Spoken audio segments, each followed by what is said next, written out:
Baik, assalamualaikum warahmatullahi wabarakatuh. Pada kesempatan kali ini saya akan menjelaskan bagaimana cara melakukan uji validitas terhadap kuesioner yang dibuat. Apakah pertanyaan-pertanyaan dalam kuesioner tersebut itu relevan atau valid atau tidak, seperti itu. Untuk uji coba kali ini kita akan menggunakan data kuesioner dari sini digilib.esanggul.ac.id. Kita akan menggunakan datanya, yaitu datanya uh, ini. Nah, kita akan menggunakan data dari sini. Kita menggunakan 20 sampelnya. Oke, langsung saja kita menuju ke kita akan masuknya ke Excel di sini. Oke, datanya sudah dibuat seperti ini. Ada 20 sampel dengan 15 pertanyaan. Pertama yang kita akan lakukan adalah mencari nilai total dari seluruh pertanyaan.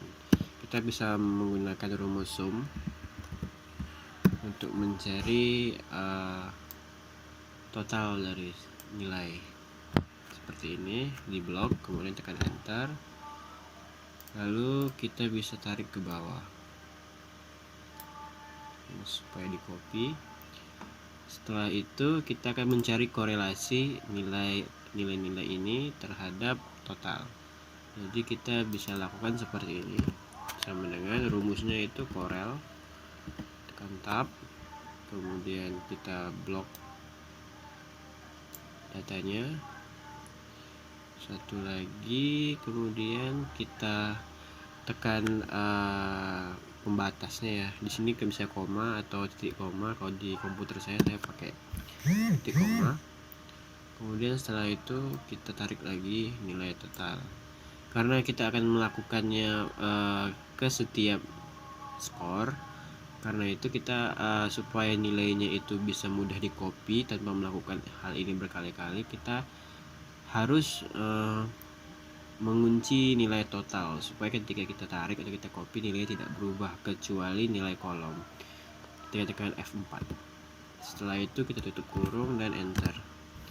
Oke, setelah nilainya kita dapatkan, kemudian kita copy seperti ini.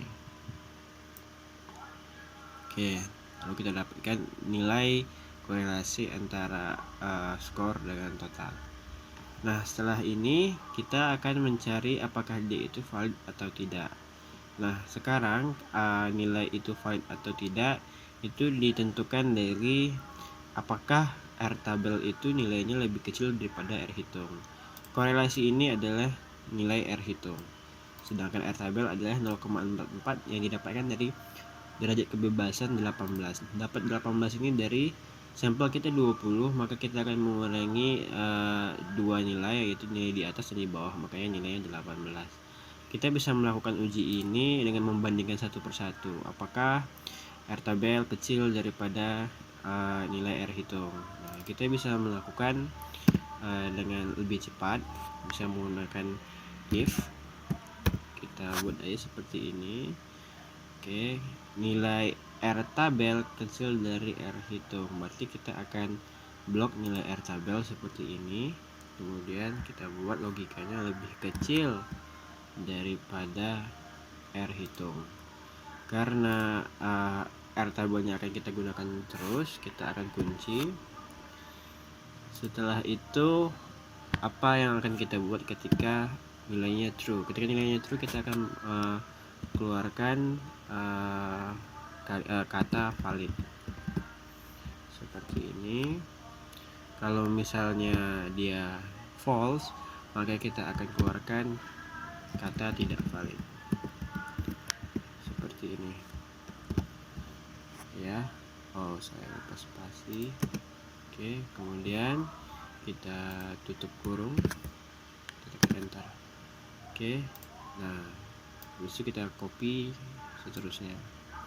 Nah, dari sini kita bisa melihat bahwasannya seluruh nilai dari pertanyaan kuesioner ini adalah valid. Kita bisa lihat dari sini, dari rumus yang kita buat tadi, bahwasannya tidak ada yang mengeluarkan kalimat tidak valid. Ya, kita bisa cek juga di sini 0,44 lebih kecil daripada 0,8, lebih kecil daripada 0,9, 0,8, 0,7. Dari sini jelas sekali kalau misalnya kuesioner ini valid.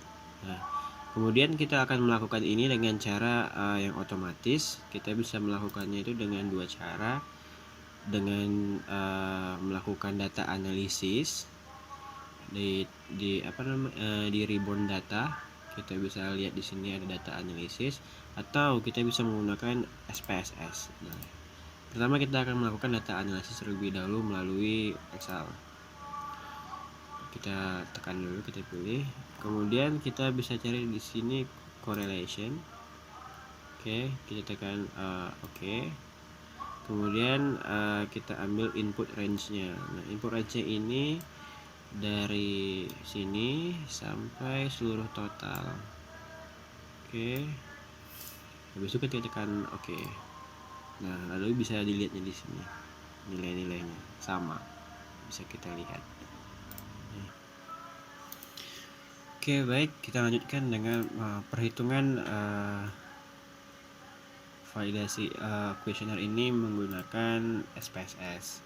Pertama, kita harus mengcopy semua data ini, kemudian kita buka SPSS ke data view, kemudian kita paste. Oke, sebelumnya saya sudah melakukan persiapan sebelumnya dengan di tab variable view kita tentukan nama dari masing-masing kolom, kemudian menentukan lebar angkanya, yaitu di sini kita buat 2 saja dan desimalnya 0. Kemudian untuk pengukurannya kita pakai scale.